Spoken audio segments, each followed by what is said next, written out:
Board കുത്തി വെച്ചിട്ടുണ്ട്. ഇനി എന്ത് ഊളത്തരം വേണേ കാണിക്കാം. ജീവിതത്തിന്റെ അർത്ഥം എന്താണ്?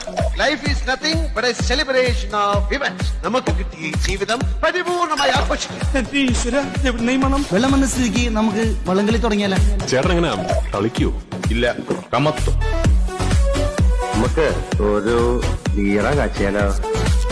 എന്ന പേരിടറിക്കല്ലേ? എന്നാ പിന്നെ ഇതുമായിട്ട് ഞാൻ നേരത്തെ വന്നുകൂടായിരുന്നോടാ. ഒറ്റ വിചാരേ ഉള്ളൂ. വെള്ളം ഗ്ലാസ് വേണേ. വെള്ളം ഒന്നും ഒഴിക്കണ്ട, എന്റെ ഗുണങ്ങളാണ് പോവേ. ജം ജം ജം ജം ജം ജം. നീ അറിഞ്ഞോ മേലെ മനസ്സ് ആയിരം ശാഖകൾ തുറക്കുന്നുണ്ട്. ഒഴിച്ചോ ഒഴിച്ചോ ഒഴിച്ചോ. കൂടുതലാവും. കുറച്ചും കൂടി ഒഴിച്ചോ ഒഴിച്ചോ. കുറച്ചും കൂടി മതിയല്ലോ. അല്ല നീ ഇവിടെ വെള്ളമൊഴിക്കാം.